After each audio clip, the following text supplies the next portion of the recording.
오늘 다 같이 하는 말씀은 고린도후서 5장 20절을 보시겠습니다. 고린도후서 5장 20절을 보시겠습니다. 제가 봉독해 올리겠습니다. 그러므로 이제 우리는 그리스도를 대신한 대사들로서 하나님께서 우리를 통하여 너희를 권면하신 것 같이 우리도 그리스도를 대신하여 너희에게 간구하노니 너희는 하나님과 화해하라. 너희는 하나님과 화해하라. 여러분 안녕하십니까? 저는 천안성경침례교회 주영훈 목사입니다. 이 시간 저는 하나님과 화해하라는 제목의 설교로 여러분에게 복음을 전파하고자 합니다. 여러분은 혹시 학교 다니던 학창시절에 친구와 심하게 다투어 본 적이 있습니까? 사람이면 누구나 한 번쯤 친구들과 다투어 본 적이 있으리라 생각합니다. 지금 생각하면 옛날을 떠올리는 추억이지만 당시에는 서로를 용서할 수 없는 시기와 미움과 질투가 마음 가운데 내재되어 있었을 것입니다. 사람은 원래 다투고 나서 서로의 잘못을 시인하고 용서하며 화해하였을 때 그 다툼은 그때뿐입니다. 그러나 어린 시절이라도 서로에 대해 용서하는 마음이 없이 화해하지 않았을 때는 그 마음은 평생을 간다는 사실을 여러분 아실 것입니다. 그것은 친구의 잘못을 용서하는 마음이 없기 때문에 스스로의 마음의 문을 닫아버린 것입니다. 마찬가지로 이 세상에 있는 모든 사람들은 한 가지 해결하지 못한 문제를 안고 살아갑니다. 그것은 자신의 죄로 인한 것으로 그 누구에게도 화해하지 못한 마음을 가지고 살아가는 사람들입니다. 그렇다면 인간은 누구와 화해해야 할까요? 오늘 본문 말씀은 하나님께서 너희는 하나님과 화해하라고 말씀하고 있습니다. 혹 여러분은 목사님 도대체 내가 무슨 죄를 지었단 말입니까? 나는 하나님이 누군지도 모르고 화해할 것이 아무것도 없습니다. 라고 말할지 모르지만 성경은 이는 모든 사람이 죄를 지었으므로 하나님의 영광에 이르지 못하였다고 말씀하였습니다. 본래 인류의 첫사람 아담과 이브는 선하고 죄 없이 창조되었으나 하나님의 명령을 거역하고 불순종하여 하나님께 죄를 지었습니다. 피조물인 인간이 죄를 지었다면 그것은 하나님께 범죄한 것입니다. 보십시오.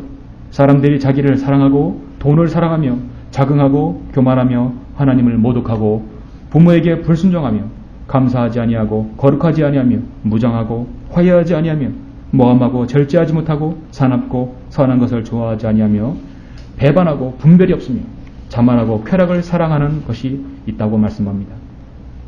인간의 온갖 죄들을 인간들은 짓고 있습니다. 그 결과 모든 사람에게 죽음이 임하게 된 것입니다. 이런 연유로 한 사람에 의하여 죄가 세상에 들어오고 그 죄에 의하여 사망이 왔으니 그래야 모든 사람이 죄를 지었으므로 사망이 모든 사람에게 전달되었느니라. 세상에서 죄에 대한 대가는 분명합니다. 그 죄가 인간이 정한 법령에 위배된 것이라면 응분의 죄의 대가를 치르게 됩니다. 그러나 하나님의 법은 더욱더 단호하다는 사실을 아십니까? 만약 어떤 사람이 죄의 대가를 감옥에서 치르더라도 여전히 그에게 남는 것은 그 사람 자신 혼의 죄 문제입니다. 인간의 어떠한 노력으로 선행으로 돈으로도 죄의 근본적인 문제는 해결할 수 없습니다. 그들에게 화가 있으리라. 이는 그들이 내게서 도망하였습니다. 멸망이 그들에게 있으리라. 이는 그들이 나를 거역하여 범죄했다고 성경은 말씀하였습니다. 하나님을 거역한 인간의 죄 문제는 죽어도 여전히 남아있기 때문에 하나님께서는 지옥이라는 곳에서 인간의 죄에 대한 형벌을 내리게 됩니다. 지옥은 죄에 대한 분명하고 살아있고 현존하는 실제하는 장소입니다.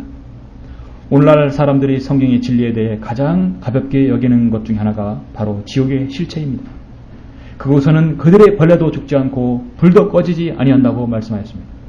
내 발이 너를 실족케 하거든 잘라버리라.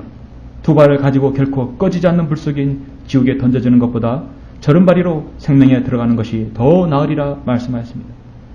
그곳에는 그들의 벌레도 죽지 않고 불도 꺼지지 아니하는 곳입니다. 이 세상에서 가장 큰 비극은 하나님과 피조물인 인간과의 가로막힌 공백입니다. 피조물인 인간은 하나님을 찬양하고 그분을 즐거워하며 사는 것이 최상의 삶이며 가치입니다. 그러나 인간의 죄와 허물로 인해서 인간은 저 영원한 지옥의 형벌에 저주 가운데 분리되고 만 것입니다. 인간은 죄로 인하여 하나님과 가까워질 수가 없습니다. 그렇게 인류는 죄와 저주 가운데 살고 있다가 가장 위대한 하나님의 화해의 손길이 내미신 사건이 있었습니다. 그 화해의 손길은 지금부터 2000년 전에 하나님께서 죄인인 우리를 구원하시기 위해 하나님의 구원 계획을 마련하신 것입니다. 그것은 죄를 알지도 못하는 예수 그리스도를 이 땅에 보내셔서 죄로 가로막힌 담을 제거하시고 우리를 구원하시기 위해 인간의 몸을 입고 내려오신 것입니다. 하나님께서 죄를 알지도 못하는 그를 우리를 위하여 죄로 삼으신 것은 우리로 하여금 그 안에서 하나님의 의가 되게 하려 하심이라 말씀하였습니다. 이것은 이 전 우주에서 가장 위대한 사건 중에 하나입니다. 하나님께서 세상을 이처럼 사랑하셔서 그의 독생자를 줬으니 이는 그를 믿는 사람은 누구든지 멸망하지 않고 영생을 얻게 하려 하십니다. 그리스도께서 죄들을 위하여 한번 고난을 받으사 의인으로서 불의한 자를 대신하셨으니 이는 육신으로는 죽임을 당하셨으나 성령에 의하여 살림을 받으심으로 우리를 하나님께로 인도하려 하심이라. 그렇습니다. 우리의 죄들을 위해서 예수 그리스도께서 대속 제물로 희생하신 것입니다. 여러분은 상식적으로 두 사람이 다투었을 때 누가 먼저 화해의 손길을 내밀어야 한다고 생각하십니까? 그것은 분명 먼저 잘못한 사람이 용서를 빌고 화해의 손을 내밀어야 합니다. 그러나 하나님께서는 아무런 가치 없고 소망도 없고 스스로 구원할 능력이 없는 저와 여러분을 위해서 창조주신 하나님께서 독생자 예수 그리스도를 보내심으로 화해의 손을 내미신 것입니다. 이 얼마나 위대한 사랑입니까?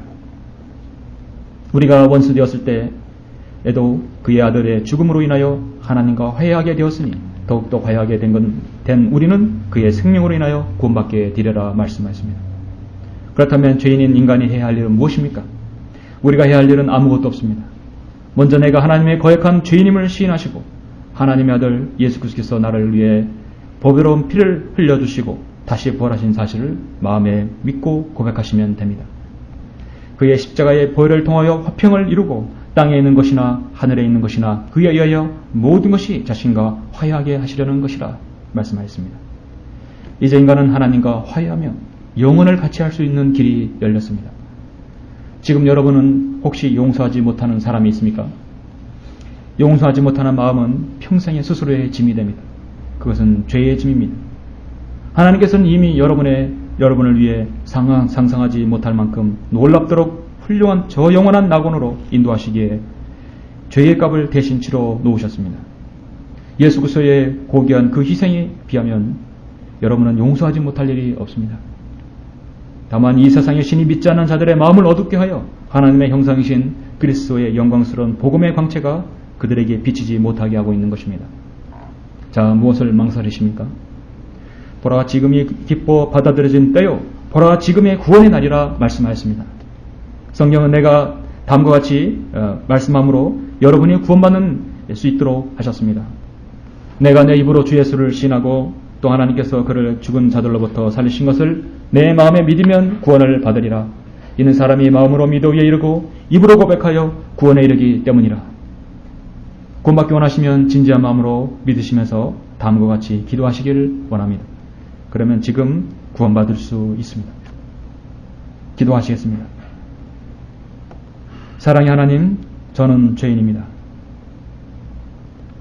저는 죽으면 지옥에 갈 수밖에 없지만 주 예수 그리스도께서 저의 죄를 용서하시기 위해 십자가에서 보혈을 흘려 죽으시고 부활하신 사실을 오늘 알았습니다.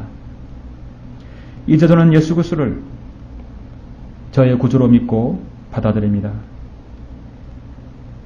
제 안에 들어오셔서 저를 구원해 주십시오. 저를 구원해 주셔서 감사합니다. 이제부터는 하나님 말씀에 따라 살기를 원합니다. 제 생애를 인도해 주십시오. 주 예수 그리스도 이름으로 기도드렸습니다. 아멘. 자, 지금 여러분인 하나님 앞에서 선한 양심으로 예수 그리스도를 구주로 받아들였다면 성경은 다음과 같이 말씀하였습니다. 그러므로 누구든지 그리스도 안에 있으면 새로운 피조물이라. 옛것들은 지나갔으니 보라, 모든 것이 새롭게 되었다고 말씀하였습니다. 여러분이 이제 새로운 피조물입니다. 하나님과 화해한 사람들입니다. 하나님의 능력이 여러분을 구원하시며 그 구원을 영원토록 보장하십니다. 이제 확신을 가지시고 그리스도인의 생활을 하십시오. 또 증거는 이것이 하나님께서 우리에게 영생을 주신 것과 그 생명이 그의 아들 안에 있다는 것이라. 여러분이 구원받은 후에 영적인 성장을 위해 해야 하는 세 가지가 있습니다. 첫째, 성경대로 믿는 지역교회에 출석하십시오. 경배에 참여하고 교제함으로써 양육 받으실 수 있습니다. 두 번째, 바른 성경을 읽으십시오. 하나님께서 성경을 통해 여러분에게 말씀하실 것입니다. 세 번째, 기도를 하십시오. 기도는 여러분이 하나님께 말씀드리는 것입니다. 그리고 여러분이 구원받은 사실을 다른 사람에게도 알리십시오. 이것이 여러분을 구원하시고 영원한 생명을 주신 하나님께서 원하시는 것입니다. 이제부터 성경 말씀과 기도를 통해 하나님과 교제하시고 양육받으시기를 바랍니다. 믿음의 생활에 도움을 받기 원하시면 저희 천안 성경 침례기로 연락 주십시오. 감사합니다.